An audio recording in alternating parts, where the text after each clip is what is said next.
Et salut les potes, c'est Jigfio, j'espère que vous allez bien. Aujourd'hui on se retrouve pour le Tech Actu avec notre cher ami... Pax, ça faisait longtemps.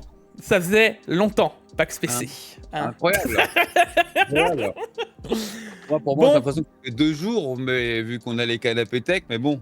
Oui, Ça change, je suis pas dans le même décor. Voilà, vu de ce point-là, c'est sûr que ça change. Alors, d'ailleurs, Pax, normalement, au moment où là, ils sont en train de regarder le Tech Actu, ils doivent se dire, attends, il y a un changement, un petit changement visuel. Ah ouais, total. Ah bah, présente-le d'ailleurs. Alors oui, le nouveau monteur, que vous pourrez tout de suite féliciter, n'hésitez pas à directement le mettre en commentaire, voilà. Il faut le mettre en commentaire, c'est important. Il nous a fait tout de suite les modifications, il m'a dit écoute J, qu'on pourrait faire un nouveau format, machin, etc. Je vais m'en occuper, etc. Au top. Plus émission. Plus émission, beaucoup plus... Enfin, je vous avais dit que je voulais le faire évoluer, donc c'est en train. Il va encore avoir des modifications petit à petit, parce que vous allez voir qu'on va rajouter possiblement encore un côté sonore reconnaissable. On est en train aussi de bosser de ce point de vue-là. Il va encore avoir des modifications dans le temps. N'hésitez pas aussi à me faire un retour de vous, comment vous trouvez ce format-là, et si vous appréciez oui ou non, et comment on peut encore le modifier, l'améliorer, etc. Enfin, faites-moi des retours. Un petit logo là, ici sur le côté, là, Jake avec marqué TF1. Voilà. 19 à 20h tous les dimanches. Hop, la petite quotidienne, tu vois. Hein, tu seras dedans là. On est pas mal. Mais je crois que t'avais vu la première version, t'as pas vu la dernière version de ce non, qui. J'ai pas vu la dernière. Tu verras, tu découvriras en même temps. Tu verras, c'est assez incroyable. Et franchement, je suis impressionné. Donc, vous allez voir. En tout cas, si ça vous plaît, n'hésitez pas à me le dire. Et si vous voulez qu'on fasse comme ça. C'est voilà. Ça. Si ça vous plaît, dites-le en commentaire parce que c'est important, c'est des retouches. Les choses vont se faire directement sur les premières émissions. Mais le but, c'est d'avoir un format vraiment en mode émission, Jig. Parce qu'on rappelle, mine de rien, ça fait combien d'années qu'il existe ce format 3 ans. Ouais, 3 ans et demi au moins, je pense. Hein. J'allais dire entre 3 ans et 3 ans et demi, un truc comme ça. On n'est pas encore aux 4 ans, mais on s'en approche doucement. Hein. Donc, il y avait besoin un petit peu de renouveau. C'est plutôt pas mal. Et je tiens surtout à rappeler que c'est le format de la communauté, comme l'a dit Paolo aussi, à la fin du Tech Actu, là je vais vous le redire au début. Si vous avez une idée de nouveaux formats, de nouvelles choses à rajouter ou à enlever, n'hésitez pas à nous le dire aussi, puisque c'est le format de la commu, donc le but, moi j'ai essayé Vous avez vu qu'en 3 ans on a évolué, à l'époque on avait les sorties de la semaine, maintenant je les coule à l'intérieur, puisque je voyais que ça vous intéressait moins. À l'inverse, on a rajouté la question de la semaine, etc., etc. Donc, si vous avez une autre chronique, un autre truc qu'il faudrait rajouter, dites-le aussi, comme ça on peut le modifier. Et la photo insolite de Jig. J'en ai un. Oh là là. Oh là là. Je pourrais vous gâter, les amis. Hein. Bon, en tout cas, félicitations pour ce nouveau format. Je suis content pour toi que les choses évoluent d'ailleurs. C'est toujours le rendez-vous. On se rend compte que ça fonctionne toujours aussi bien. Donc, je suis content pour toi, mon poulet. Merci. Top. Alors, tu sais quoi, je te laisse faire mon lancement de début, Pax, puisque d'habitude c'est moi qui fais des fois les lancements des canapés tech. Non, en ce moment tu me casses mes lancements de canapés tech. Ce n'est pas pareil. Tu vois, tu me les casses en deux, tu vois. Donc toi, c'est quelque chose comme trêve de bavardage, nanana. On va changer un petit peu. Alors, je la fais. Bienvenue à tous, j'espère que vous allez bien. Bienvenue encore une fois sur le canapé de la tech. Comme émission aujourd'hui très sympa. Je vais avoir Jig comme invité. Habitez-vous, parce que vous allez le voir un petit peu assez souvent, vous remarquerez. Mais en attendant, trêve de bavardage, on se retrouve juste après le moment des clés Windows et c'est tout de suite. Let's go.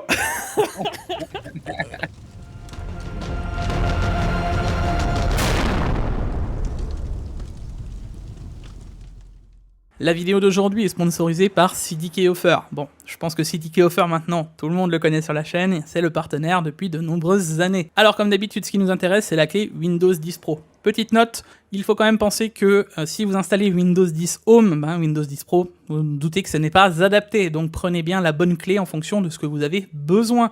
Pour Windows 10 Pro, on la retrouvera pour une vingtaine d'euros, mais avec le code JIG20, vous économiserez 20% qui sont toujours bons à prendre. Une fois le paiement effectué, on attend 1 à 2 minutes et on se donne rendez-vous dans le User Center. Ici, vous retrouverez toutes les clés que vous avez achetées, vous copiez-collez la clé Windows que vous venez d'acheter, et pour terminer, on se donnera rendez-vous dans les paramètres d'activation de Windows, on copie-collera sa clé et votre Windows sera activé. Eh ben Pax, nous revoilà. Alors, comme d'habitude, hein, le like, l'abonnement, les réseaux sociaux, n'hésitez pas à checker comme d'hab dans la description, il y a aussi les liens, parce que si jamais vous le connaissez pas sa chaîne, hein, à Pax, je vous invite à aller le voir. On a un format aussi avec Pax, alors bon, il me dégage de temps en temps, hein, quand il a des personnes un peu plus intéressantes que moi, j'ai bien compris. Mieux rasé, tu veux dire. Ah bah parce que je l'ai vu la dernière fois, allez voir la vidéo de Pax et dites-moi pourquoi il m'a dégagé. Déjà il était au courant depuis un mois et à chaque fois dans le format, quand il y a un invité, quand il y a une marque, comme c'est un format à deux binômes, bah forcément il est pas là. Et ça me change, moi, ça me rafraîchit des gens qui sont rasés, propres, polis. Ah, quel bien que ça fait. Mais bon. Bon, n'hésitez pas à aller voir, donc le canapé tech qui se passe lui le mercredi, et ça vous met dans l'ambiance de deux choses. On parle pas des mêmes choses dans le canapé tech, on parle... alors, il y a des fois une ou deux news qui se rapprochent, bien sûr. Chez toi, c'est plus du... tout ce qui est IA... Ouais, c'est ça, ouais. Il y a un peu de hardware, quand il y a des trucs hardware forcément qui sont un peu soit insolites, soit très importants, effectivement on parle dessus. D'ailleurs la dernière fois on a parlé un petit peu, nous ne sommes pas des pigeons. Exactement. Un peu de hardware de manière générale, mais non, ça match bien, on est bien. Bonne team. Donc n'hésitez pas à aller faire un tour. Pax, on enchaîne avec les news insolites de cette semaine, et j'en ai pas une ou deux, j'en ai 5, 6 que je raconte. La première, elle est simple, hein, c'est AMD qui fête ses 55 ans. Alors, ça m'a choqué parce que à l'époque, je sais pas si tu te souviens, il y avait un CPU dédié, tu sais, le 2700X qui était sorti en boîte spéciale avec des cartes qui étaient la 5700 XT qui était sortie en dédié, etc. Et moi, ça m'a foutu un coup de vieux d'un coup. Parce que je me souviens de les avoir eu ces composants en main, tu vois. Et que le temps passe vite. Bah, ça fait 55 ans le gig. Oui, c'est ça. Alors je savais pas qu'ils avaient créé la boîte avec Hutch. Ah oui, d'accord. Oui, d'accord. C'est littéralement lui, quoi. C'est incroyable. La photo est très ressemblante. Non, mais pour le coup, voilà, c'est bien de voir l'article, tu vois, avec un peu la chronologie de ce qu'il y avait eu d'AMD finalement. Et on rappelle quand même que 2017, ça fait déjà 7 ans, les gars, que les Ryzen sont présents, quoi. Je pense quand même qu'on pourrait les citer, Jig. Hein. C'est en 1969, donc c'est Walter Jemiec Thunder confondent AMD avec 7 autres personnages. En 1972, donc 3 ans après, il rentre en bourse et commence à fabriquer les puces informatiques. Alors de 1969 à 72, en 3 ans, créer une société, exploser la société et être en bourse, c'est juste monstrueux. Sachant qu'à l'époque, il y avait que Intel quasiment. Il y avait quelle boîte aussi qui faisait leurs puces de leur propre PC? C'était IBM, je crois. Ouais, je crois qu'il y avait leurs puces à eux, mais bon, c'est quand même... ça a quand même explosé. On rappelle qu'à l'époque, la taille d'un transistor, c'était un frigo. Mais il y a eu aussi un gap boursier très rapide parce qu'en fait, on s'est rendu compte que finalement, la technologie allait se diriger vers ce monde-là. On fait très brièvement, on saute des années, mais en gros, en 2000, le nouveau processeur Athlon, 2003, donc les puces Opéron, 2006, AMD fait l'acquisition d'ATI Technologies, et ça, c'est une date clé. À partir de là, ils se sont donc lancés à faire de la carte graphique. On rappelle qu'ATI, à l'époque, c'était une entreprise à part entière qui faisait donc que de la carte graphique, qui donc a contrecarré un petit peu, pas contrecarré, mais qui a concurrencé plutôt Nvidia. Donc, ils ont racheté tout ATI, et depuis, donc, on a nos cartes graphiques depuis chez eux. Ensuite, en 2013, la PS5 est équipée donc d'une puce AMD pour la première fois, donc c'est la PS4, pardon. 2014, donc changement de PDG par Lisa Su. 2017, lance le premier processeur Ryzen, et on rappelle que les premiers processeurs Ryzen, c'est ce qui a fait démocratiser vraiment dans le monde du gaming, dans le monde du PC aussi, avec moins de budget, parce que c'était beaucoup de cœur, alors moins de fréquences à l'époque que Intel, mais quand même beaucoup de cœur, donc pour des prix qui étaient complètement très contrôlés. On rappellera tout simplement le 3600X, c'était pour moi l'un des produits phares aussi à ce moment-là. Et AMD lance le Zen 1 pour les consoles de portable en 2023. Bon, voilà. Petit rappel, je pense que c'est plutôt pas mal. Ouais, on voit qu'AMD quand même bouge quand même pas mal autour de tout ça, tu vois. Et ça permet de rebondir aussi sur deux news insolites qui s'enchaînent. C'est sur les cartes graphiques. Alors ça, c'est via les constructeurs et ça reste du AMD. C'est à quel moment Asus et XFX se disent que c'est le bon moment de sortir des nouvelles... des nouveaux designs pour les 7900. Je comprends pas. Alors attends, là on est sur une base de dual. Alors loupez pas le prochain canapé tech parce que je le fais justement avec Asus de temps en temps. Donc vous avez compris, il y a une marque qui vient. Donc le prochain était avec Asus et on part là-dessus. Alors tout ce qui est dual, c'est pas signé. Lorsque vous achetez par exemple une carte ROG, c'est signé donc gamme ROG Strix. Lorsque vous achetez une gamme TUF, c'est signé TUF. Donc dessus c'est marqué TUF. Là il y a rien marqué. En fait, ça fait partie de la gamme Prime. Et là, Jigou, tu as complètement raison. À quelques mois avant la nouvelle génération, je ne comprends pas vraiment l'impact de faire ça. Mais surtout que, je sais pas si tu te souviens, ils nous ont sorti qu'une teuf, en vrai, il n'y a pas eu de ROG en version 7900, tu vois. Et là, d'un coup, ça ping pam poum, oh tiens, on va sortir une dual. Alors, sachez que vous risquez pas tout de suite d'avoir des gammes AMD en ROG, donc vous aurez la réponse, je spoil pas, sur le prochain canapé tech, effectivement. Mais c'est pas prévu, en tout cas, dans le futur. Oui, bah c'est normal, ils le réservent à Nvidia et en même temps c'est leur plus grosse vente, donc ça m'étonne pas vraiment. Et tu sais que tout ça d'ailleurs, c'était sous-jacent d'un truc qui avait existé à l'époque avec Nvidia et AMD. Un jour, il faudra quand même que je retrace cette histoire parce que c'était quand même quelque chose. Bref. Mais tu sais qu'XFX font la même chose d'ailleurs. Hein. XFX sortent un nouveau modèle aussi. Oui. Je comprends pas, Jig. Écoute, il y a des choses qui nous dépassent. Hein. Alors, à voir, parce que ce modèle devrait être encore plus gros que la version Merc 319, donc à voir ce qu'elle va donner, et ils font la promotion justement de fait qu'elle serait encore mieux refroidie avec des pads encore plus haut de gamme, etc. C'est rare, je sais pas ce que t'en penses, Pax, d'avoir dans la communication commerciale du truc, le pad meilleur, des pads meilleurs en termes de trucs, c'est rare de le voir d'habitude, tu vois, donc là ils en parlent. À voir. Moi personnellement, quand je vois marqué 7900 XTX, donc la carte qui chauffe le plus de la toute dernière génération, donc celle qui consomme le plus, celle qui aussi a le plus de performance, de l'avoir en dual fan, oui, heureusement qu'il parlait pas, tu vois. Ah non, je parle pas de la Asus, hein, je parle de la XFX là. Ah, d'accord, ok. La Phoenix. C'est vrai, on n'en entend pas parler. Et par contre, je maintiens ce que je dis, de voir de la dual fan sur de la 7900 XTX. Bon. Et d'ailleurs, AMD nous force aussi avec d'autres choses. Hein. C'est le 8700F, le nouveau Ryzen. Alors, moi, j'avais testé le 8700G et je vous avais dit que ce CPU, d'ailleurs, vous allez en entendre reparler là dans pas longtemps, puisque je vais retourner chez Paolo pour en parler avec le mini PC qu'on est en train de faire. Mais vous allez voir que déjà le 8700G a une fenêtre de tir d'utilisation qui est énormément niche. Mais alors là, vu qu'il n'y a pas le GPU et le NPU avec... Là, tu viens de te tirer une balle. J'aimerais comprendre. Et surtout, tu vois, alors ce CPU-là est moins performant que les Ryzen 7000. Et ils le vendent au prix des 7000, puisqu'il est quand même à 299 $. Alors, qui va acheter ce CPU ? Cette génération de CPU, à l'origine, a été clairement faite pour pas avoir de carte graphique. Voilà, c'est leur mise en avant, c'est ça. Hein. Oui, c'est ça, c'est les cartes graphiques. Donc, la puce graphique à l'intérieur est beaucoup plus évoluée que le reste du marché à l'heure actuelle.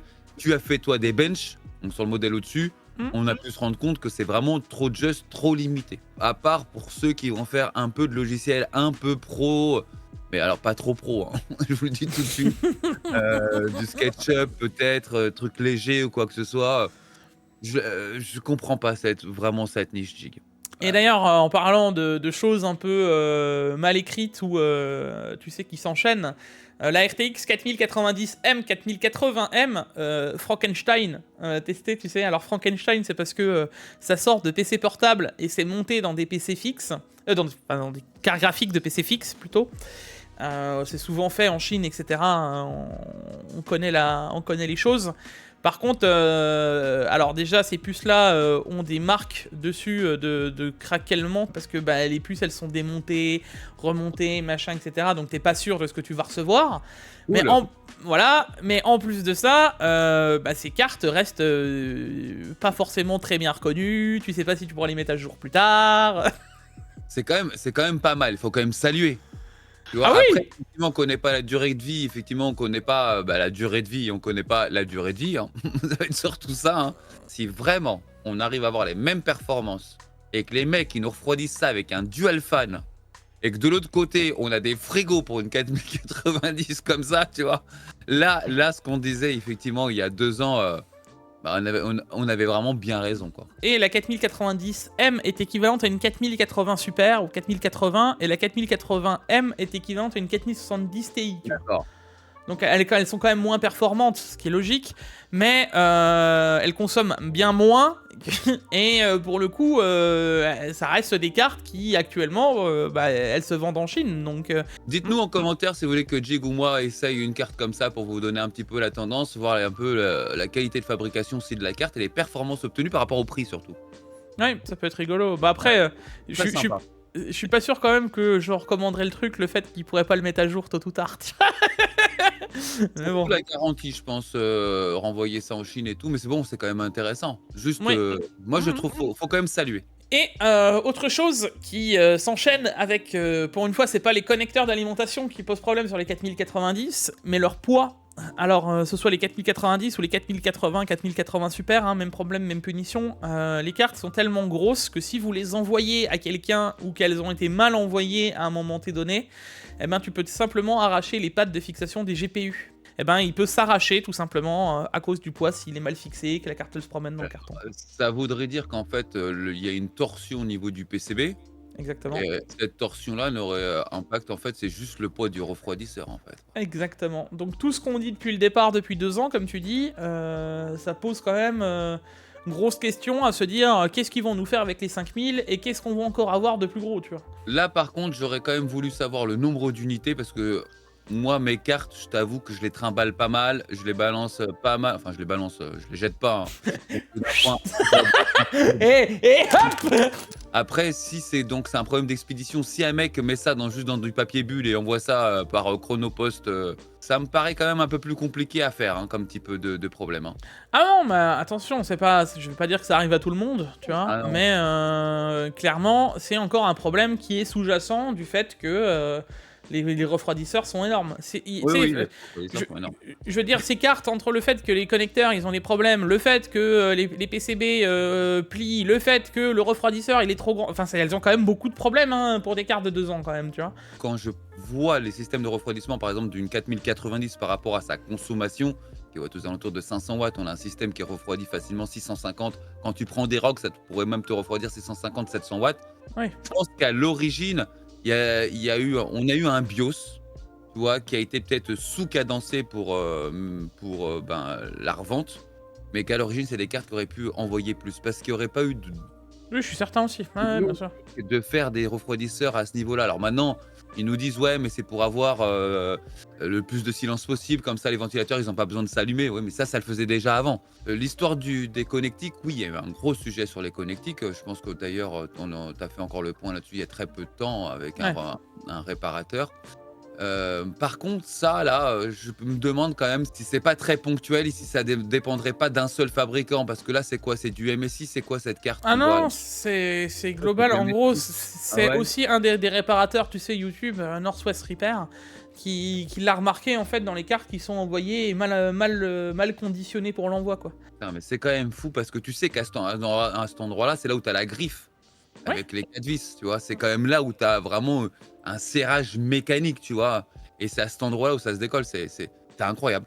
Enchaînons avec les vidéos de cette semaine, Pax. Et première vidéo qu'on mettra en avant, Monsieur Capitaine Gros-Chat. Donc je vous laisse aller voir cette vidéo où il parle d'une souris qui est très galère à avoir, et je vous confirme, parce que cette souris a été sortie à très peu d'exemplaires. Je me souviens qu'on en avait parlé à l'époque, il y a de ça 1 an et quelques, et que cette souris elle valait mais très cher. Là, il a pu l'avoir et la tester.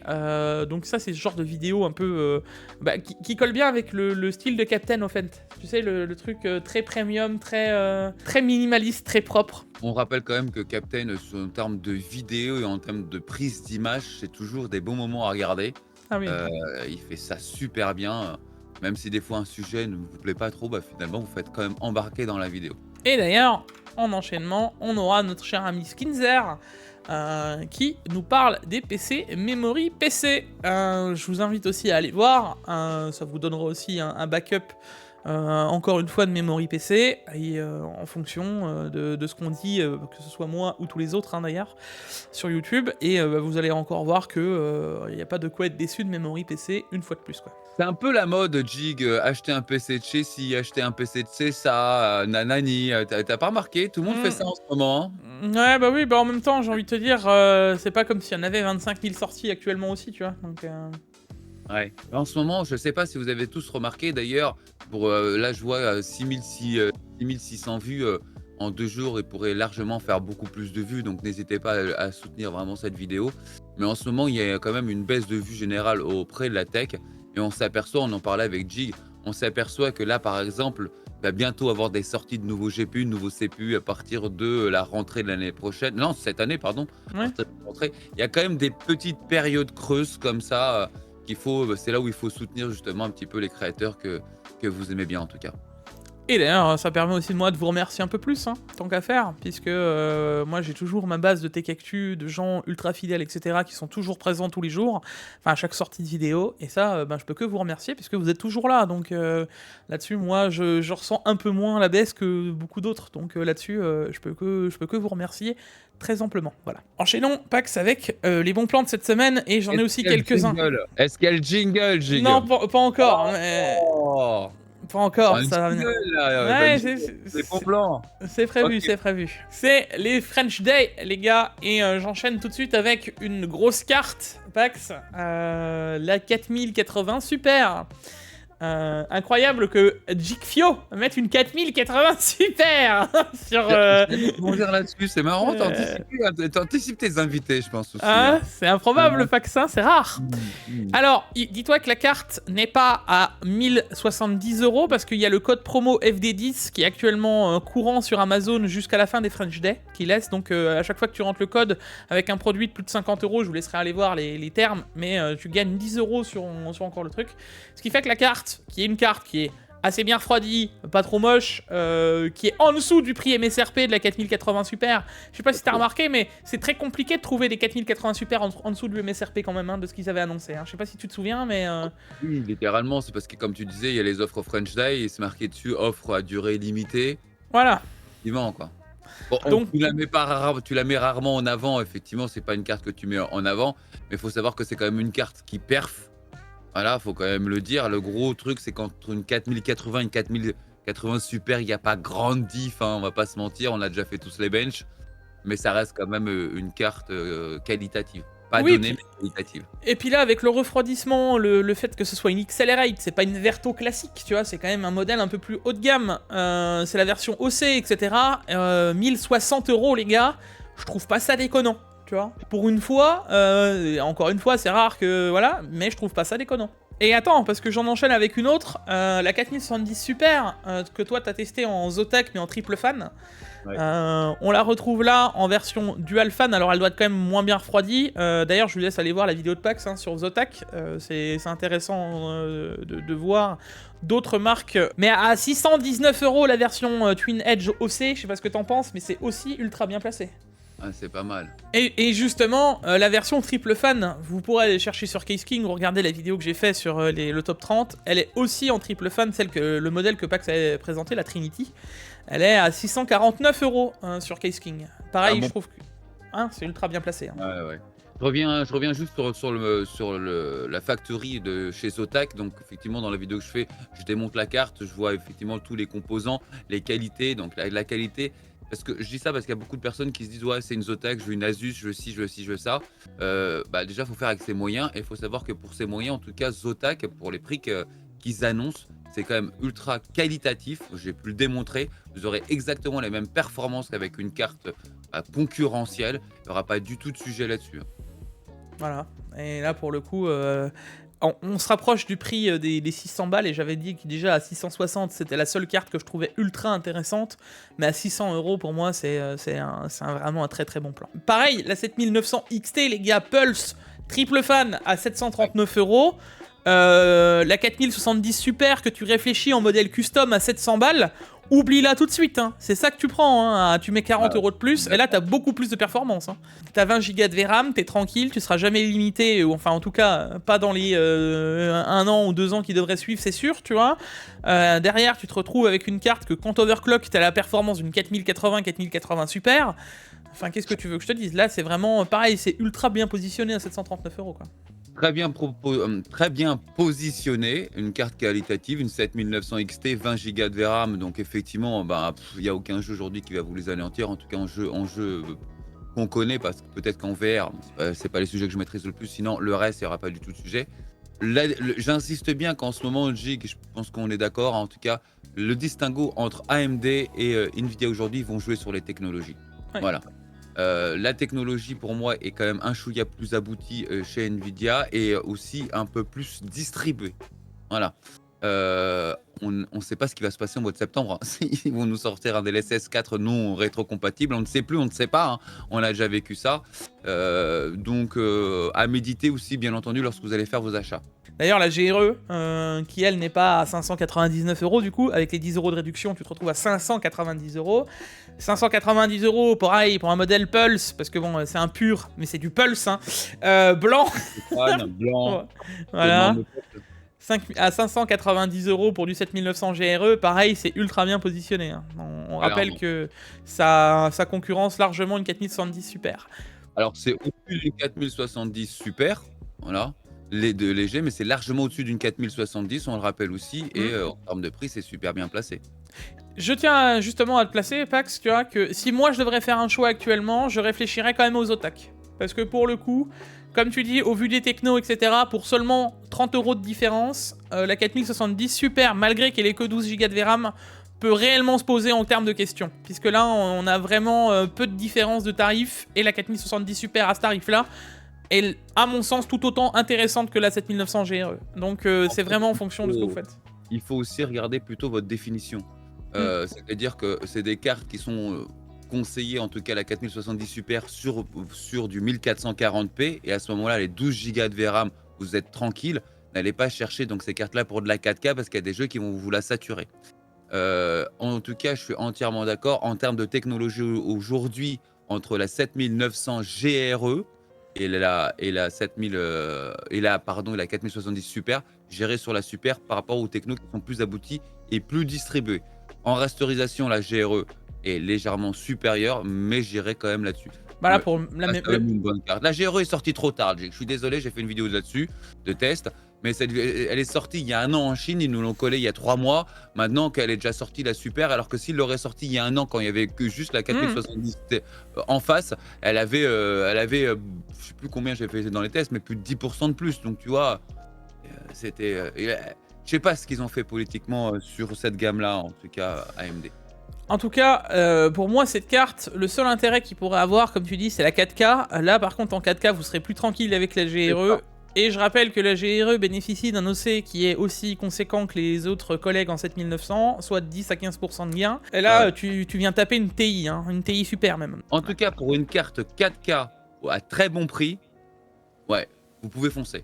Derrière, le Crucial P3 1 Tera, ça fait plaisir de voir ce tarif parce que pareil, 78 €, bah non, c'est 68 avec la réduction des 10 €. Donc encore une fois, un 1 Tera en P3+, c'est un peu les prix qu'on avait finalement il y a encore de ça pas si longtemps, au Black Friday, etc. Alors un peu plus cher, mais 68 €, je sais pas ce que t'en penses, pareil, je trouve ça intéressant. Bah moi je pense que même si tu prends la version 2 Tera à 124 € une fois que tu appliques les 10 €, je la trouve aussi très intéressante. Alors tu vas voir, il est à la fin, il est plus intéressant ailleurs. J'ai tout prévu, Fax. La 850 GL, alors là les gars, PCIe 5, ATX 3.0, enfin vous commencez à la connaître cette alim, j'ai plus besoin de vous la présenter. On l'a trouvée à 95 € sur Amazon, on l'a encore un peu moins cher sur Grobil. Donc ceux qui la veulent absolument et qui veulent faire une config, un upgrade, un machin, à 90 balles cette alimentation, elle est futuriste, hein. C'est fait partie des meilleurs aliments. Voilà. Pour le prix Gold Plus, il n'y a pas du tout de sujet. Alors celui-là, tu pourrais très bien en parler longtemps, Pax, de ces écrans. Et là, il est à 500 balles. Il est déjà en réduction comparativement d'habitude. On le trouve plus à 550 quand il est dans les réductions habituelles, donc on a déjà une réduction en plus. Mais quand tu rodes le code, là, tu sais qu'il y a en haut le CP mai 2405V2, là, tu viens encore avoir une réduction dessus, ce qui fait que ton écran, je sais plus, il tombe à 460 €, un truc comme ça. Je rappelle qu'on est sur un 4K 144 Hz d'IPS. Alors moi je les ai en 27 pouces, un petit peu plus petit. La dalle est vraiment magnifique. Voilà. Voilà, et ils le mettent souvent en avant, leur 27U ou leur 32U. 28U, c'est 28U et 32U. 28 pouces, c'est ça, ouais. Et pour terminer, Pax, un petit P3 de Tera à 110 €, donc il est moins cher. Et vous profitez aussi du cagnotage pour les membres Cdiscount à volonté, là. Je crois que tu gagnes encore 10 € ou 11 € sur tes cagnottes. Donc si tu as la cagnotte et qu'un jour... Enfin, c'est un système de récupération... après achat, et du coup tu récupères aussi les 10 € ou 11 € à la fin, ce qui fait que techniquement parlant le SSD te sera revenu à 99 balles pour un 2 Tera. Voilà. Bon, on a fait un petit tour des bons plans, il y en avait pas mal, mais pas mal de choses intéressantes, et je vous ai encore fait un petit tri dans ce que j'ai pu trouver. On enchaînera avec les jeux de cette semaine. Alors, Cat Quest 2, je m'attarderai pas forcément dessus. Par contre, Orc Must Die 3 Pax, je sais pas si tu connais, mais moi j'ai adoré ce jeu. Eh ben, je t'invite à le prendre, et parce que moi j'avais joué au 2 à l'époque. C'est un tower defense, un peu, je sais pas comment expliquer. Je vois même pas à quel jeu il lui ressemblait, mais tu sais, c'est le moment où tu dois laisser passer des monstres, t'as des sortes de vagues, et tu dois mettre des pièges, etc. Et là, en plus de ça, tu peux les combattre à main nue pour éviter qu'ils passent, etc. Enfin. J'ai vraiment adoré le 2 déjà, et le 3 a l'air d'être dans la même lignée, encore plus beau et avec plus de choses. Donc si vous avez envie de tester... Je vois les images, ça a l'air sympa. Je vous invite à essayer. Franchement, c'est vraiment sympa et c'est rigolo, quoi. Enchaînons avec la question de cette semaine, Pax, et je te laisse nous lire la question de cette semaine. Mais bien sûr, Jig. Alors la question de cette semaine, quand est-ce qu'on doit changer son processeur? Tous les combien? Et c'est la question de... Et c'est la question de Adriem LB 4924. Salut. Salut. Salut, on répond à ta question du coup. Jig, c'est compliqué comme question. Ah, c'est très compliqué. Hein, Il me semble qu'on a encore fait une vidéo sur la chaîne de Pax PC. Je sais pas si vous connaissez la chaîne. Je crois pas que tu peux m'expliquer. Où on a fait un truc dédié, lui et moi, sur les CPU. Je vous invite à aller voir comment bien choisir son CPU en fonction des gammes. À l'époque, on disait qu'un CPU faisait 2 GPU. Ça veut dire que tu pouvais acheter... tu faisais quasiment 3 gammes de GPU. Hein. Ouais, qu'entre 4, je dirais 4 et 5. Ça va aussi dépendre de la gamme du GPU que tu vas lui mettre sur la tête. Si derrière tu viens demain lui mettre enfin t'as pris imaginons un 12600K, ça se passait bien avec ta 3090, hein. Mais si demain tu viens lui mettre une 5090, je suis pas sûr qu'il apprécie la même façon, quoi. Donc ça va être en réflexion, et de ce que tu vas lui mettre. Il n'y a pas vraiment de bonne réponse ou de mauvaise réponse. Moi je te dirais que tant que t'as pas de bottleneck que tu peux vite identifier, tu peux l'avoir. Et de toute manière, nos GPU allant de plus en plus en performance dans les grosses définitions, 1440p 4K, je te dirais que c'est pas forcément ton CPU que tu devrais changer en premier, mais ton écran. Et un écran, tu le gardes très longtemps. Voilà. Donc si tu prends par exemple le M32U qu'on a présenté avant, qui est en 4K 144... Tu sais, le mec, le mec il est bon, hein, t'as vu? Et ben par exemple, là tu serais beaucoup plus tranquille dans le temps. Et vu que tu joueras en 4K, même si tu prendrais un plus gros GPU, tu serais plus longtemps tranquille avec ton CPU. C'est comme ça qu'il faut le réfléchir. Je sais pas ce que t'en penses, Pax, mais... Oui, totalement, évidemment, ça va se jouer. Alors déjà, ça va jouer une histoire de prix, forcément, comme disait Jig, si tu achètes un gros i9 dès le début, il est censé quand même te durer un petit peu plus longtemps. Et après, les choix intelligents, si tu prends en ce moment un 14 500, ben, il a tout fait en tout cas, enfin, il a tout sur le papier pour qu'il dure aussi un peu plus longtemps. Et il faut toujours mettre en corrélation que tu n'aies pas de bottleneck entre le processeur et la carte graphique, bien sûr. Et derrière, normalement, on a la chronique de l'invité. Et Pax, bien entendu, va nous présenter une news sur le meilleur site hardware de news du monde entier. Ever, c'est paxpc.fr. ever. Bah oui, j'ai sélectionné donc une news et j'ai pas été chercher bien loin, j'étais quand même chercher ça sur mon site, forcément. Pour tous ceux qui connaissent pas le site, effectivement, il y a une news tous les jours, donc triée, soit insolite, soit importante, enfin, voilà, la news hardware uniquement. Et donc j'ai sélectionné qu'on a commencé donc à peut-être avoir des 4070 dotés d'une puce AD103. Donc la 4070, ça a toujours eu des puces AD104. Et donc là, on a des AD103. On rappelle que la puce AD103, c'est les puces de la 4080. Ouais. C'est la puce aussi de la 4070 Ti Super. Mais ce qui est TI. normal, vu que TI. Ouais, Et TI Super et 4080 Ouais, et 4080 Super. Je crois qu'il y a toute la gamme là. Normalement, ce modèle est censé avoir des puces AD104 qui est vraiment dédié à la 4070. Et là, on se retrouve avec des puces de 4080 en gros, la D103. Pourquoi? Comment? Alors, il peut y avoir deux explications. Déjà, première explication, c'est que si c'est vraiment confirmé, ben, ils vont arrêter totalement la production des AD104. La deuxième explication, c'est qu'ils ont mis des AD103 parce que peut-être qu'ils ne vendent pas assez de 4080, par exemple. Ne vendant pas assez de 4080, mais attention, parce que c'est quand même difficile à placer, parce que derrière, ça voudrait dire aussi qu'ils vendent peut-être pas assez de puces pour des 4070 Ti Super, enfin, toute cette gamme-là. Et donc, du coup, ce qu'ils font, c'est qu'ils vont prendre ces puces-là, forcément, ils vont pas les jeter, hein, on est bien d'accord. Ils vont prendre ces Poubelle. puces-là et ils vont les castrer, voilà, ils vont les castrer artificiellement afin qu'elles puissent correspondre donc au niveau d'exigence qu'on doit avoir pour une 4070. En termes d'industrialisation, il y a peut-être aussi une certaine logique. Ils vont peut-être se dire, bon, on arrête totalement la fabrication des AD 104, voilà, c'est fini. Et en fait, l'AD 103, on va la décliner pour la 4070, la 4070 Super, la 4070 Ti Super, la 4080. Et donc, du coup, ils vont avoir une seule puce pour tout ça, juste en castrant plus ou moins, suivant les modèles de gamme qu'on aura acheté, bien évidemment. Ça peut se comprendre dans ce sens-là, il faut le savoir que beaucoup de fabricants font ça aussi, mais du coup, ce qui va se passer, c'est qu'il y a quand même quelque chose qui laisserait supputer qu'ils se retrouvent avec trop de modèles AD103 en stock et qui sont en train de les placer justement au niveau de ces cartes graphiques. Qu'en penses-tu, Jig? Oui, bah c'est quasiment sûr, hein. C'est pas nouveau et c'est pas la dernière fois qu'ils le feront, et c'est d'ailleurs pas les seuls à le faire, hein. Donc moi, Bah, là, c'est la première fois qu'on voit ça quand même quand oui, il sur le les 4000, surtout. 4000, ouais, parce que quand il le faisait, c'était directement à la sortie. Par exemple, la 4070 Ti Super, quand lorsqu'elle est sortie, on a vu tout de suite cette nouvelle puce, enfin la D103 directement sur ce modèle. Mais on l'a pas vu sur des générations en cours. Tu vois? Si, sur les RTX 3000, ils l'avaient déjà fait à Non, l'époque. pas sur les 4000. Ah oui, non, mais sur les 4000, je t'ai dit, il n'y a Non. rien eu de. Ouais. C'est tout récent. Mais bon, Intéressant. c'est les magouilles d'NVIDIA sur les RTX 3000, ils l'ont fait sur toutes les puces. Je crois qu'il n'y en a pas une qui a. Si, la seule qui l'a pas vécu, c'était la plus grosse, quoi. La D102. Ouais, c'est ça. 90, la D102. Ouais. La D102.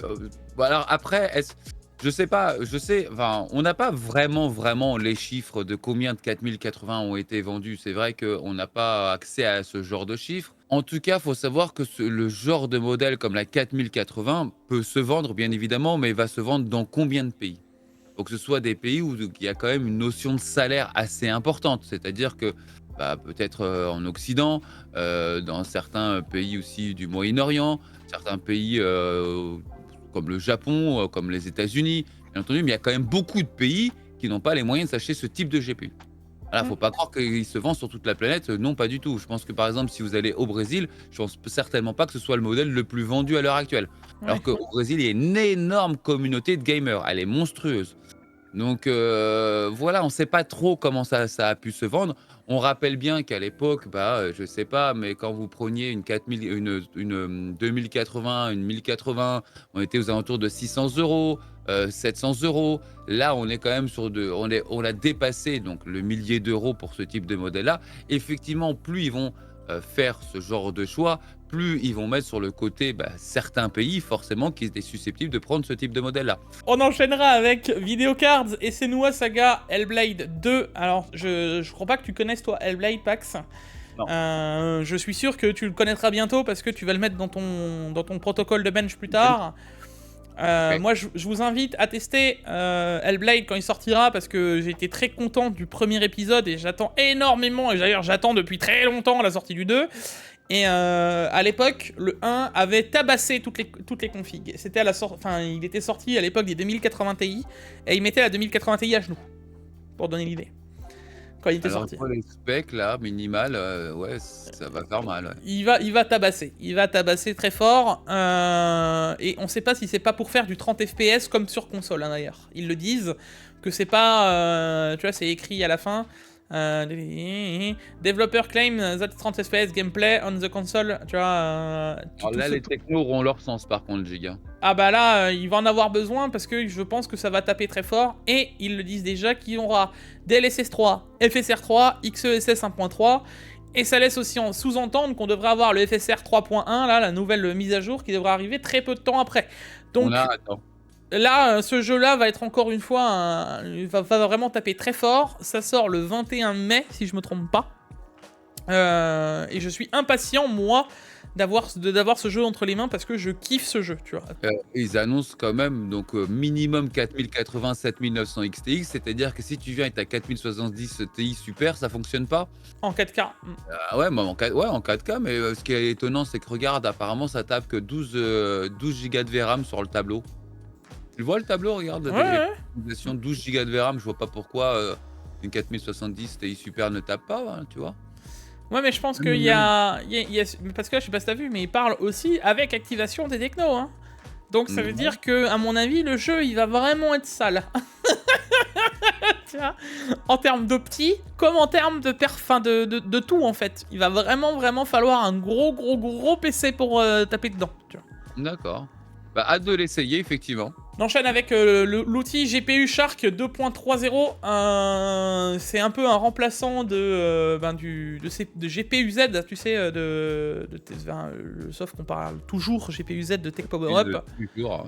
Voilà, et qui a un peu la même chose, la même base, seulement lui, il permet d'avoir un peu un MSI Afterburner à l'intérieur avec la température, l'hotspot, le GPU usage, le VRAM, tout ça en direct. GPU Z aussi, tu peux, hein. Ouais, mais là, tout est regroupé en un seul truc dès le début, tu vois. C'est pas... t'as pas les sensors à côté, les machins, c'est un autre soft pour voir un peu autre chose, quoi. Pas convaincu. Moi, GPU Z, je le trouve tellement top. Mais ouais, ok, on pourra essayer, À tester un jour, tu vois. En enchaînement, MSI Clos qui annonce une performance qui est bien au-dessus de ce qu'on avait à l'époque via les pilotes, donc Intel. Il était temps parce que elle souffrait énormément des performances beaucoup plus basses que sa concurrente, la Ally, hein, de chez Asus. Eux, ils ont fait le choix d'aller chez Intel. AMD étant quand même bien meilleur actuellement sur les processeurs de PC portables avec les G, etc. On commence à connaître.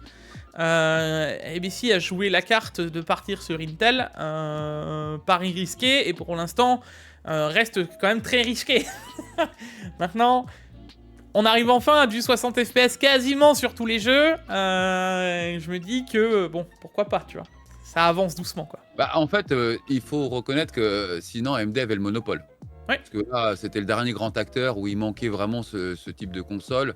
Là, du fait qu'il y ait eu un changement par Intel, alors c'est pas anodin, les amis. Il faut savoir qu'ils ne se sont pas dit, tiens, on va faire de l'Intel pour changer. Non, il faut savoir qu'il y a des accords commerciaux entre donc Intel et MSI et ça se joue en millions de dollars. C'est-à-dire qu'il y a des primes, bien évidemment. C'est-à-dire que, d'accord, si tu fais ta console avec mon processeur, plus tu vendras d'unités derrière, plus tu auras une sorte de cashback finalement en fin d'année. Ça fonctionne comme ça généralement. Et donc, du coup, c'est quand même des accords commerciaux. Il faut le savoir. Mais ce qui peut permettre, en tout cas, et c'est là où c'est plutôt pas mal, et je sais qu'MSI a plutôt ce genre de procédure, en tout cas, c'est qu'il y a d'autres sociétés qui vont se servir de ce fric-là, généralement, pour faire plus de médias, plus de presse, plus de choses, sponsoriser plus d'équipes. MSI, eux, ils ont plus tendance à descendre leur prix grâce à ça. Donc, ça peut rendre aussi donc, cette console plus abordable. Et je pense qu'on a pu s'en rendre compte avec l'Arc Jig, entre les premières performances d'il y a 2 ans bientôt, au mois de septembre, au mois d'octobre, et maintenant, on a quand même fait un énorme gap. Donc, je suis relativement confiant et je trouve ça quand même bien d'avoir scindé un petit peu et de passer sur Intel. Oui, je dis pas que c'était un mauvais choix, je dis que c'était un pari risqué et que... Non, moi je pense que ça va encore évoluer, les performances vont évoluer en fonction encore pas trop mal sur la MSI, tu vois. Ouais. Faut voir maintenant ce que ça va donner. Et d'ailleurs, la MSI, elle, n'a pas les mêmes problèmes que la Ally, qui, elle, va avoir une mise à jour apparemment, possiblement pour la 2024, version 2024. Le deuxième modèle même. Voilà, pour l'instant, il y a un peu... Les rumeurs vont bon train déjà sur le fait qu'il y aurait plus de problèmes sur les cartes SD. Donc ça, ce serait quand même une chose, hein, ça n'a toujours pas été réglé. Enfin. Voilà, mais surtout, peut-être un processeur Zen 2 qui devrait peut-être arriver, puisque StrixPoint est là, etc. Donc c'est pas improbable que ce soit une version Zen 2. Il y en a qui disent que non, il y en a qui disent que oui. Pour l'instant, je reste sur... on verra bien. Moi, je t'avoue que si on doit avoir quelque chose, ça devrait arriver là dans l'enchaînement du Computex. Donc on va voir comment ça va se passer, si elle a la version 2024 ou pas. Je sais pas ce que t'en penses. Bah, je pense que Asus, sur ce coup-là, ont maintenant plusieurs mois d'expérience. Hein. Forcément, ça fait quelques temps qu'elle est sortie. Je pense que AMD maîtrise forcément le sujet, on a pu le voir. Les deux entreprises combinées, là, avec les retours qu'ils ont eu sur les problèmes, comme tu disais, là, je suis relativement confiant sur cette V2. Vraiment. Ouais, moi aussi. À voir l'évolution, mais ça devrait arriver dans le même temps, quoi. D'ailleurs, ça, c'est un truc qui t'intéressera peut-être, Pax. Le IceBlock 180 Terminal, qui va pouvoir se fixer sur les Waterblock Aurora de chez AlphaCool. Donc, c'est un produit AlphaCool, mais c'est surtout ultra cool. C'est trop cool. De pouvoir brancher le refroidissement de sa carte de diverses manières, tu sais, directement sur les côtés, sur le dessus, sur le derrière, ce qui permet que quand on a par exemple, on veut monter une mini TX en AIO, tu vois, en AIO, en Water Cooling Custom plutôt, je veux dire, parce qu'en AIO ça sert à rien. Water Cooling Custom, je pense que ça peut être vachement pratique parce que tu peux designer ça comme tu en as un peu envie, quoi. Et c'est dans un empattement beaucoup plus restreint. Tu vois ce que je veux dire? Oui, non, mais c'est une bonne option. C'était quelque chose à faire. On enchaîne vite, hein. Mais on a ensuite le Razer qui reçoit une grosse amende pour avoir profité du Covid-19. Cette news, j'aurais pu la mettre dans les insolites. Ouais, voilà, c'est ça. Vous vous souvenez du truc que je croyais que c'était une blague à l'époque? Et ça, je vous parle de ça il y a 2 ans et demi, 3 ans. Hein. Ils avaient sorti le Zephyr, c'est le masque, tu sais, RGB, qui était censé filtrer l'air, machin, etc. Au début, j'avais cru que c'était vraiment une grosse blague, et ça ne l'est pas. Pas du tout. Pour le coup, ça l'est pas du tout. Et donc, ils s'expriment sur le fait qu'ils n'ont jamais eu la norme, ne serait-ce que FFP2 ou la norme américaine de l'époque. Les États-Unis... on dit que les utilisateurs et ceux qui l'ont acheté forcément ont été lésés et ils leur demandent remboursement forcément plus l'amende qui va derrière, donc ça chiffre vite pour Razer, ça fait mal. Maintenant, je sais pas ce que t'en penses toi Pax, mais je pense que Razer il serait peut-être bien de se focaliser sur les produits que vous savez faire et éviter, je sais pas, de faire des masques respiration, des rasoirs, tu vois. Je pense que là, il va falloir vendre des rasoirs pour compenser l'amende déjà. Non, là, le coût des rasoirs, tu te souviens, Jig, quand tu les as vus à côté de chez moi en vente, parce qu'on Jig les a vus en vente, les rasoirs, hein, dans la boutique, dans une boutique, donc je comprends pas. Moi, Razer, historiquement, j'aime beaucoup d'où ils viennent, comment ils sont. Moi aussi. La qualité de en plus de leur tout premier produit, tout leur premier produit qu'ils ont sorti. Effectivement, j'ai vraiment trouvé ça sympa. Ils ont été tout de suite dans le compétitif. Voilà, ils avaient un design qui était bien signé, bien à eux. Mais là, quand tu vois ce genre de choses, c'est vraiment, ils s'écartent totalement. Un rasoir, bon, ils restent quand même avec des bons produits, mais alors, ils se descendent quand même pas mal. Hein. Si jamais Razer, on peut sponsoriser. Hein. Là, j'ai de quoi un peu raser, donc si jamais, on peut discuter. Pas que c'est plus compliqué pour les rasoirs, hein, mais moi, personnellement, il y a moyen de faire un truc. Voilà. Le mec, il va recevoir un paquet. Un carton de 25 000 rasoirs. Ah mais c'est incroyable. Non mais c'est pas là où on les attend, et c'est pas non seulement là où on les attend, c'est surtout où on s'en fout de les avoir à ce niveau-là, tu vois. J'irais pas acheter un rasoir Razer. Alors, celle-là aussi, j'aurais pu la mettre en news insolite. Nvidia Remix, tu sais, enfin, c'est un truc un peu un mode que tu peux rajouter sur les anciens jeux qui permet d'avoir une reconstitution, pas que du ray tracing, mais des meilleurs de textures et de tout ce que fait Nvidia. Donc, il y a une mise à jour avec l'ajout du DLSS 3.5, etc. Il y en avait grandement besoin. Dites-vous que de toute façon, ces technos-là, actuellement, sont ultra consommatrices. On avait vu des vieux jeux qui avaient besoin d'une 4090 pour tourner une fois le mode mis en place. Et c'est surtout moi qui me fait rire, c'est qu'NVIDIA est enfin en train...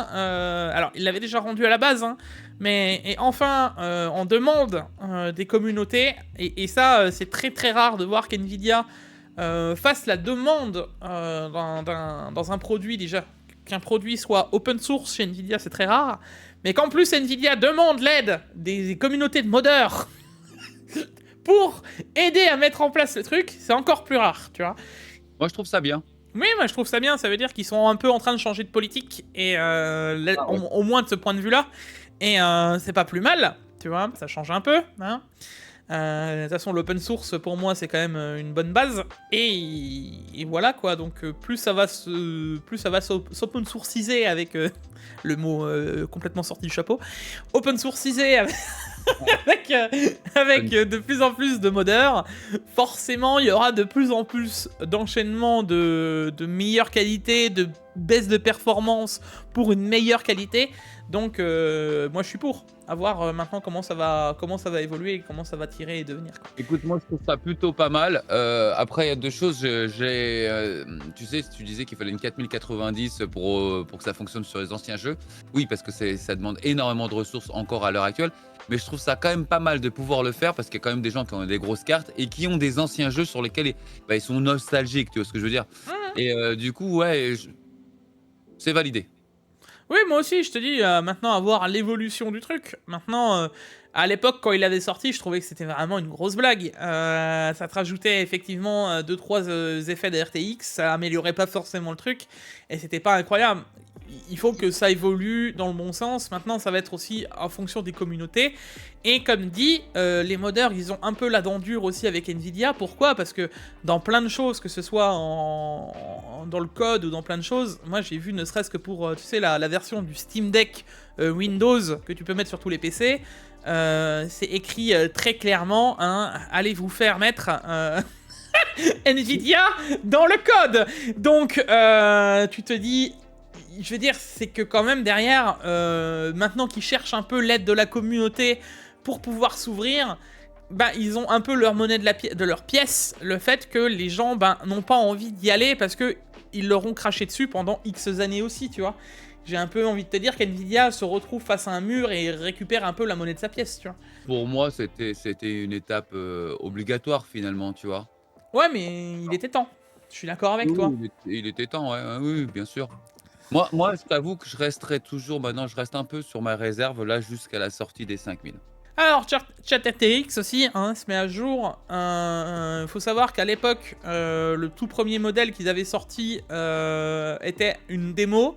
Là, ils annoncent que c'est encore une démo, mais une démo bien améliorée. Et pourquoi prendre ChatRTX ? Tu vois, comme quoi, même Nvidia font des choses bien. Et là-dessus, je trouve que c'est bien. Pourquoi prendre ChatRTX ? Tout simplement parce que ça tourne en local, les gars. Donc, si vous voulez un truc local, simple à mettre en place, à utiliser... Il y en a plein, Oui, mais là, c'est un truc qui est avec ta carte, qui est simple à utiliser et qui est fait par une grosse société. Tant qu'à faire, si t'as déjà ta carte graphique Nvidia, pourquoi pas ne le mettre avec l'enchaînement. Pour l'instant, ça tourne avec les 30 et les 40. On sait pas si ça tournera avec les 2000 un jour, quoi. À voir. Derrière, Pax, là, ça va être les grosses news de la fin du Tech Actu. Intel qui tente d'éteindre le feu avec le profil de base. On en a parlé, tu sais, les processeurs qui crachent dans tous les sens. On en a parlé déjà la semaine dernière avec Paolo. Les i9 avec des 4096 watts, etc. Pour l'instant, Intel a fait passer le message aux constructeurs de cartes mères, mais ça part littéralement dans tous les sens. Il y en a qui mettent des brides beaucoup plus violentes que ce qui est prévu, il y en a qui... En fait, même Intel n'est pas très clair dans ce qu'il raconte. Moi, j'aime beaucoup comment finissent overclocking.com, tu vois, parce que pour le coup, je trouve qu'ils ont raison. Il serait plus sage pour Intel de donner un profil de base recommandé et de laisser la responsabilité aux constructeurs de cartes mères et aux utilisateurs d'adapter le niveau de performance en fonction de leur matériel. Ce qui me paraît quand même très logique, tu vois. de leur qualité d'exemplaire de CPU, ce qui paraît encore plus logique, et accessoirement de leurs compétences. Et ça, la fin est très importante. Ça voudrait dire aussi que faudrait peut-être que les gens soient un peu plus intéressés et que derrière, ceux qui s'intéressent à ce genre de problème de crash et de machin, ils mettent en place leur truc, finalement, plutôt que, encore une fois, de laisser baser Asus ou autre, quoi. Moi, je pense que Jig, oui et non. Oui et non, parce que regarde, on arrive en fin de génération, quoi. Tu vois ce que je veux dire? On est sur des problèmes, là, c'est maintenant, là, donc ça va être résolu dans combien de temps, cette histoire, quand ils vont sortir leur prochaine génération, là, en septembre, octobre? Apparemment, on aurait un... Non, trop tard. apparemment, il y a un truc pour moi qui sort, là, le 15 mai, de ce qu'ils ont dit. 15 mai, il y aura une sortie pour expliquer les vrais problèmes. Et d'ailleurs... tu vois, parce que... Ils ne disent même pas c'est quoi les vrais problèmes, Jig. Mais parce que même eux, actuellement, ne le savent pas. C'est là où j'arrive. Donc, on arrive en fin de génération d'un produit qui s'est révélé avoir des problèmes. Et quand tu vas acheter donc ce processeur, ils te disent pas attention, il risque de pas bien fonctionner chez vous. Et il est en vente. Tu te rends compte si demain il y a ça pour un marchand de voitures, on se fait totalement assassiner. Oui, tu vois, je suis d'accord. alors que là, ici, bah non, ça passe. Ouais, ils feront peut-être quelque chose en mai. Peut-être. Mais acheter un processeur à 600 balles, vous savez pas trop. Bon, bah, il va marcher sur 90% mais sur le reste, vous n'êtes pas sûr. Sur Tekken, si vous aimez Tekken, bah, c'est sûr que vous allez certainement voir des crashs. Mais ce que je veux dire, c'est que... Et après, remettre ça sur les fabricants de cartes mères, non, parce que quand tu fabriques un carte mère, bah, à l'origine, tu as un cahier des charges qui est complètement fourni avec le socket qui est complètement fourni par Intel. Chacun va adapter leur BIOS, bien évidemment, Jake. Bien évidemment, si tu as une extrême comme carte mère, forcément tu vas aussi un peu plus loin. Mais en soi, Jig, le produit est toujours en vente. Oui, mais alors, il y a des problèmes. Je suis pas sûr qu'il y ait des problèmes que du côté d'Intel. Enfin, moi, je pense que ce que font les constructeurs de cartes mères sont problématiques depuis des années. Et ça, je dénonce depuis bien longtemps que les BIOS des cartes mères à la base sont complètement tronqués et que ils font un peu ce qu'ils veulent en fonction du CPU que t'as, etc. Tu vois. Et ça, c'est un gros problème sous-jacent depuis des années, tu vois. Donc, ouais, mais qu'un processeur fonctionne mal sur tous les cartes mères, il y a un autre problème, tu vois. Bah attends, c'est là justement où pour l'instant c'est un peu le combat entre pas David et Goliath, parce que c'est deux grosses sociétés, tu vois. Enfin, mais quand tu te retrouves avec là, tu vois, il y a des stats, un 13900K en auto 253 watts, bah il y a que 4 ou 5 unités sur 10 stables. Un 13900K en ligne de charge réduite, ben 50 ou 60 des unités, donc 5 ou 6 sur 10. Enfin, il y a déjà eu des stats et tu montres même que malgré tout ce qui a été fait actuellement, et ben même sur les autres cartes mères, c'est pas plus stable. Donc effectivement, il y a un côté Intel. Et après que tu nous dises, ouais, mais on sait pas d'où ça vient, c'est encore pire. Mais c'est encore pire parce que on sait pas. Non, enfin là sur ce coup-là, c'est moyen. Alors attention. Moi, je suis en i9. Je n'ai jamais eu de problème, que ce soit avec ma carte ou que ce soit avec le processeur. Ah, mais t'es en 12009. Je suis en 12009, ouais. Voilà. Même sur ma table de bench, je suis en 13009. J'ai pas eu de problème non plus. C'est inexplicable. Et il est là le truc. Est-ce qu'on recommanderait du coup un 14009 ou un 13009, Jig? Tu vois, elle est là l'histoire. C'est que ça continue à être vendu. Oui. Être vendu, tu vois. Est-ce que du coup on le conseille? Bah, de toute façon, moi j'ai jamais conseillé puisque ces CPU ont toujours chauffé de ouf, donc. Oui, mais pour un professionnel, on est sur une gamme pro, est-ce que tu le conseillerais? Oui et non, maintenant, quand tu sais que les Ryzen sont moins chers et plus intéressants et chauffent moins, pas forcément. En tout cas, pour Intel, ça fait mal. Hein. Ça, c'est sûr que là, ils sont dans une. C'est évident que ça fait mal, ils sont dans une tourmente et ils prennent cher en termes d'image. Et ça va me permettre d'enchaîner sur les 3 dernières news qui s'enchaînent, Pax, sur les rumeurs qui vont bon train du côté d'AMD, les derniers gros GPU. RX 8000 qui pourrait arriver, qui ont été annulés, hein, mais qui pourrait avoir 200 unités de calcul. Ça, c'est la première news qu'on va avoir, mais vous allez voir que ça s'enchaîne assez vite. On parlerait d'une double de performance d'une 7900 XTX sans les améliorations, enfin, une double des puces de calcul de la carte, donc ça veut dire qu'on passerait de 96 unités à 200, hein, je sais pas si vous voyez le délire, mais c'est monstrueux, on passerait de l'un à l'autre, donc on aurait doublé. Apparemment elles auraient été annulées pour les RX 8000, mais c'est pas improbable qu'on les revoie popper, parce que pour l'instant, personne n'a toujours su si c'était vrai. Hein. Ça finit quand même par... ça reste des spéculations et que AMD ne s'est jamais positionné. Donc, je suis quand même curieux de voir ce qu'on va voir à la fin de l'année. Hein, parce que si c'est le cas et que ça arrive à faire ce qui est annoncé là sur le papier, ça peut être vraiment incroyable. Je parle... Imaginez-vous ne serait-ce que le double de performance d'une 7900 XTX sans les améliorations à l'intérieur. Ça veut dire sans le fait qu'on aura une finesse de gravure qui est différente, sans le fait qu'on aura de la GDDR7, sans le fait qu'on aura amélioré l'IPC. Enfin, tout ça, ça peut être énormissime. Hein. Ça pourrait être une carte gigantesque. Ouais, tout à fait. De plus, AMD parle qu'il pourrait, en termes de rumeurs, pareil, hein, toujours avoir une architecture RDNA 4 totalement différente pour tout ce qui est ray tracing, ce qui voudrait dire qu'on viendrait rattraper aussi le manque qu'il y a de ces technos-là du côté d'AMD, parce qu'on rappelle que ce qui avait sorti avec RDNA 2 et RDNA 3, les 6000-7000, c'était un peu un truc qu'ils ont fait un peu à l'arrache pour pouvoir avoir du ray tracing, hein, finalement. Un gros écart en qualité de ray tracing et en performance de ray tracing. Performance surtout. Ouais, entre Nvidia et eux. Et surtout le bass tracing. Hein. Le DLSS étant meilleur, bah forcément, tu perfs mieux avec une Nvidia. Et à la base, la 4090 par rapport à une 7900 XTX est beaucoup plus performante. Par contre, ce qu'il faut quand même laisser, c'est que maintenant une 7900 XT et une 7900 XTX restent meilleures que les 3000 de l'époque. Donc on a quand même eu un gap de performance, faut quand même pas non plus, tu vois. On est quand même loin de ce que font les 4000 les plus grosses. Une 4080, une 4090, on en est loin. Donc ça aussi c'est une bonne nouvelle, et si c'est le cas, ça voudrait dire que sur les cartes qui vont arriver prochainement, on aurait du ray tracing de pleine balle. Hâte de voir. Hein. Je sais pas ce que t'en penses, mais ça fait 2 news qui pourraient être quand même pas mal, et voilà. Et la dernière, alors est-ce que ce sera le cas ou pas? Et ça pourrait coller avec la news qu'on a vue au tout début, là, tu sais, des doubles de performance. La RX 9900 face à Navi 50, donc par rapport au RTX 6000, si on voudrait aller par là. Moi, je t'avoue, je voudrais pas lancer le truc, mais ce serait pas la première fois qu'AMD, parce que ça s'est déjà vu par le passé, ils avaient eu des problèmes sur une carte. Et en attendant, ils ont sorti une gêne intermédiaire qui a duré quelques jours, mois, tu vois ce que je veux dire, semaines, où finalement ça a duré 6, 7, 8 mois, tu vois ce que je veux dire, juste histoire de timer le truc pour en dire on a sorti quelque chose et voilà, et d'avoir une gêne beaucoup plus rapide. Je vous donne l'exemple d'un Radeon 7 qui n'avait aucun sens à l'époque, elle a été sortie comme ça un peu pour dynamiser le truc, et ensuite seulement on a eu les 5000. Donc je suis quand même assez curieux de voir comment va jouer AMD, et là on parlerait encore une fois de performance incroyable sur la 9900 XTX, GDDR7, tout ce qui va bien, etc., etc. Donc les rumeurs là actuellement vont très bon train sur ces cartes.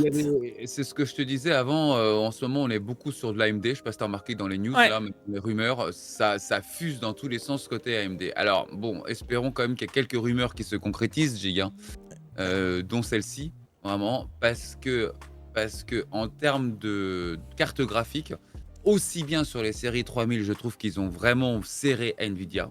Voilà, c'était très très très proche, que aussi bien au niveau des 4000, ils ont pas réussi à accrocher le train en route. Alors attention sur ce que je vais dire, parce que je vois déjà les commentaires. Hein. Quand je dis qu'ils n'ont pas accroché le train en route, c'est bien entendu, ça va dépendre du modèle et la performance patati. Et quand on sait que par exemple, sur les derniers modèles des 3000, la 3090 et la 3090 Ti même, étaient atteints par des modèles de chez AMD, aujourd'hui, la modèle 4090, AMD n'a jamais réussi à accrocher le train en route. Alors, faut pas me dire, ouais, mais pas que c'est parce qu'ils n'ont pas voulu, ils n'avaient pas d'intérêt. Complètement faux. S'ils avaient pu le faire, ils l'auraient fait.